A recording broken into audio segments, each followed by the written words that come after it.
sei fukuderu taisho ga no kihi ni korisumasu. C'est du Google Crade, hein, je ne parle absolument pas japonais. Enfin, si, je sais dire arigato.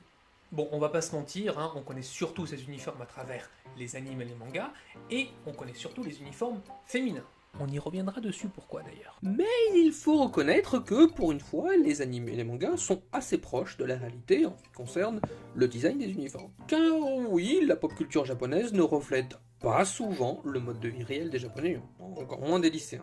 Alors, étant donné que je vais parler des écoles, des collèges, des lycées japonais, un petit point sur le système scolaire japonais s'impose. C'est un modèle qui est assez similaire au nôtre, avec un système primaire, collège, lycée. Et je précise, j'ai rajouté le nom des sections en anglais parce que les japonais ont tendance à mixer japonais-anglais dans le nom des sections justement. Donc dans les animes, l'uniforme est très utile car en un coup d'œil, on situe l'action à l'école et plus généralement durant l'adolescence. Attends mec, t'es en train de me dire qu'il y a des mangas qui se passent pendant l'adolescence. En gros, dites-vous qu'un uniforme, c'est un trope scénaristique. Mais dans le vrai monde, hein, le monde chiant, eh bien toutes les écoles n'imposent pas un uniforme. Selon un sondage de 2018 de Dragonfly Ltd, c'est un fabricant d'uniformes, 7,4% des collèges n'imposent pas d'uniforme et ce chiffre monte à 13,2% dans les lycées.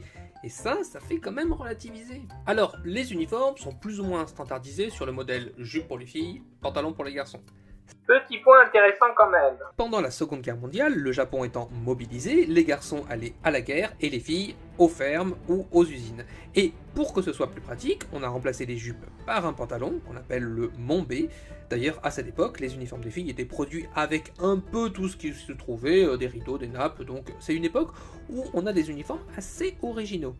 Dans les uniformes les plus standards, la jupe la plus courante est de 15 cm au-dessus du genou, donc plutôt moyen court. Mais il y a quand même pas mal d'écoles qui imposent une jupe longue, c'est souvent d'ailleurs les écoles primaires. Dans ces cas, souvent les filles utilisent des ceintures spéciales ou plient simplement leur jupe 2 ou 3 fois après avoir quitté l'école pour avoir une longueur plus kawaii. Ça veut dire plus court. On est quand même très loin de la jupe de Sailor Moon. D'ailleurs, ça c'est un énorme trope de manga de raccourcir les jupes des filles parce que ça fait plus mignon, ça fait plus kawaii. Sans oublier que c'est des mineurs. Elles ont entre 12 et 15 ans, donc moi je vois pas du tout où est le côté érotique là-dedans. Alors je sais qu'il y a une sexualisation des très jeunes filles au Japon, c'est un problème, et c'est pas le thème de la vidéo. Par contre ça pourrait être le thème d'une vidéo plus tard. Pourquoi pas. Au Japon, les uniformes scolaires se déclinent selon les saisons été et hiver, à jour fixe, le 1er juin pour l'été et le 1er octobre pour l'hiver. Et ce changement s'appelle le korogame, qui se traduit par le changement de vêtements. Voilà, le japonais est une langue simple et efficace. Mais de manière générale, les écoles au Japon peuvent imposer vraiment n'importe quel type d'uniforme, mais en général elles vont se limiter au choix que proposent les fabricants. Et il y a tout un marché de l'uniforme au Japon, il y a des défilés de mode pour les uniformes, il y a des boutiques en ligne, des boutiques physiques, il y a vraiment, il y a de tout. Et il y a bien sûr aussi les boutiques de cosplay qui imitent les uniformes. C'est dans la culture japonaise, l'uniforme, surtout l'uniforme scolaire. un même set d'uniformes reste en moyenne environ 3 ans dans une école avant d'être remplacé. Mais avec tout ça, ça existe depuis quand les uniformes au Japon? Eh ben, ça existe depuis autant de temps qu'il y a des écoles.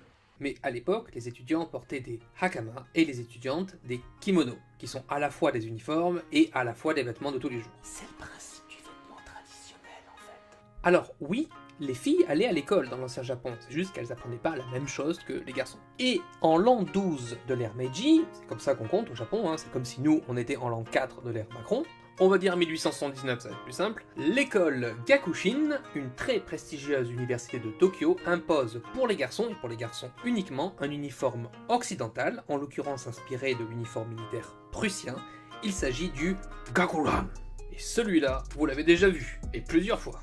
Alors déjà, petit point, l'Occident est vu au Japon à cette époque comme un symbole de modernité et de prestige, d'autant plus que ce genre de vêtements était très cher, donc seulement accessible pour des étudiants de familles fortunées, et justement l'école Gakushin est plutôt fréquentée par des étudiants issus de l'aristocratie japonaise, donc modernité, prestige, richesse, on y est. Mais prussien, pourquoi prussien? Vous l'avez sans doute remarqué que les Allemands sont assez représentés dans la culture anime et manga. D'ailleurs, même quand on a affaire à un personnage européen, c'est très souvent un personnage allemand. Alors si vous ne me croyez pas, je peux vous citer l'attaque des Titans, avec les districts, hein, qui sont la représentation de la ville de Nordlingen, en Allemagne. Je peux vous citer Renji Aso, le personnage dans A Tale of Memory, qui est mi-allemand, mi-japonais. Ahsoka, dans Evangelion, qui est mi-allemande, mi-japonaise. Je peux vous citer Tanya Ovieville, qui est une représentation fantasmée de l'Allemagne de la Seconde Guerre mondiale. Je peux vous citer Full Metal Alchemist, qui est pareil, mais pour la Première Guerre mondiale. Je peux vous citer Le Couvent des Damnés, qui se passe en Allemagne. Elfenlied, Elfen ça veut dire elfe en allemand. Je peux vous citer Girls and Panzer. Je crois pas que j'ai besoin de vous justifier pourquoi. Même Mein Kampf existe en manga. Ah si, Mein Kampf, moustache, hein, le vrai. Alors, je ne vous conseille pas de l'acheter. Je vais quand même faire un petit trigger warning, ou un petit disclaimer. Les Japonais ne valident absolument pas les thèses nazies. C'est juste que de par leur position géographique, ils ont un recul sur les événements de la Seconde Guerre mondiale que nous, on n'a pas. En gros, plus on est loin, moins ça nous concerne. C'est triste, mais c'est comme ça.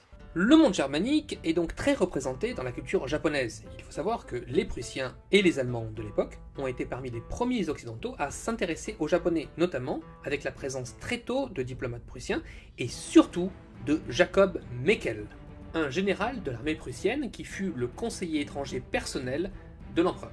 Et du fait de la victoire de la Prusse sur la France lors du siège de Paris de 1870, il faut quand même savoir que quelques décennies plus tôt, la France prenait en one-one toute l'Europe. Donc une petite nation qui arrive à assiéger Paris, c'est quand même exceptionnel. Et donc le Japon décida de s'inspirer de la Prusse pour moderniser son armée. Et à l'époque, l'une des missions justement de l'université Gakushin, on y revient, était justement de former des élèves qui deviendraient plus tard des officiers de l'armée japonaise. D'où l'inspiration militaire. Et plus tard, les autres universités vont adopter ce même uniforme, toujours dans le même but, hein, modernité, prestige, tout ça. Mais il faudra attendre 1921, soit 40 ans plus tard, pour que les filles, elles, aient aussi droit à leur uniforme typé à l'occidental. Et ça va se passer à l'école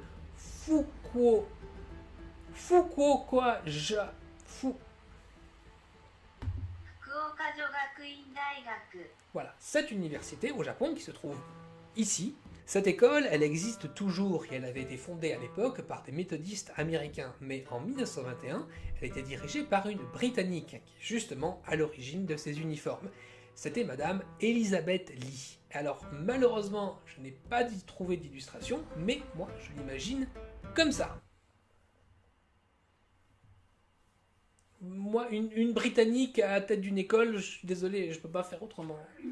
さて、今からこのドアをくぐり、上級生と合流しますが、 Elle décide d'imposer un uniforme basé sur l'uniforme de la marine britannique. Uniforme baptisé le Sailor Fuku, Sailor qui veut dire marin en anglais et Fuku qui veut dire uniforme en japonais. Voilà, c'est simple, c'est efficace, c'est japonais. Mais à partir des années 80, le Sailor Fuku va être très largement en déclin, ceci dû au Sukeban. Alors ça, il faut qu'on en parle de ça. Il s'agissait de gangs de lycéennes et collégiennes dans les années 70. Alors, c'était de la petite délinquance, vol, brûlure de cigarettes, bagarres avec des camarades. Pas très méchant, mais l'imagerie des Sukeban était très liée à l'uniforme scolaire, le Sailor Fuku. Les jeunes filles avaient créé toute une imagerie autour de ce dernier qu'elles customisaient en écrivant dessus, en relevant le haut. D'ailleurs, si le sujet vous intéresse, je vous invite à regarder Kill la Kill, qui est un animé inspiré de l'univers des Sukeban, ou de Sukeban Deka, c'est celui que j'ai utilisé pour les illustrations. Donc au fil du temps, les écoles vont peu à peu abandonner le Sailor Fuku afin de tuer l'imagerie des Sukeban, et donc de nouveaux uniformes sont apparus sur le marché.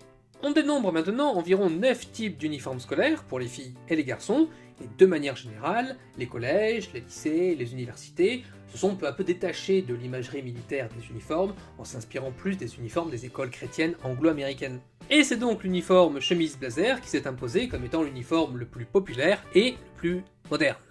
Il faut vivre avec son temps, ma petite dame. Alors, un truc important, c'est que les uniformes se combinent entre eux. Quand je vous disais qu'il y a 9 types d'uniformes, c'est 9 grandes tendances. Mais selon les combinaisons que vous faites, il peut y en avoir fini. Tout dépend des écoles, des tendances et du marché des fabricants. Il y a notamment certaines parties que l'on retrouve dans, quasiment tous les types d'uniformes. Ce sont les accessoires, les rubans, les cravates. Alors, les rubans, c'est souvent des lavalières. C'est un type de nœud qui était populaire en France jusqu'au 19e siècle et qui est maintenant passé en désuétude, pour ne pas dire ringard, ou gothique, Mais ça, les Japonais ils savent très très bien le faire, de reprendre des vêtements occidentaux, de les réadapter et d'en faire quelque chose de nouveau et de tendance. Ou obligatoire en l'occurrence. Hein. C'est le principe de l'uniforme. Donc dans les rubans, on a les foulards lavalières et plus discret les cravates lavalières. Dans les deux cas, ce ne sont pas de vrais nœuds, ce sont des élastiques. Les fabricants ont déjà anticipé que ce serait galère à nouer pour les élèves.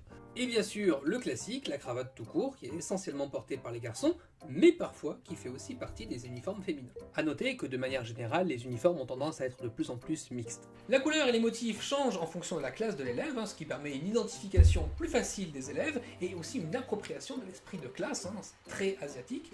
Par exemple, moi, je suis de la classe des cravates bleues. Hein. C'est un exemple, hein, parce que ça fait longtemps que j'ai plus l'âge d'aller à l'école, et puis je suis pas japonais, et puis c'est pour illustrer. Bah, fais pas chier.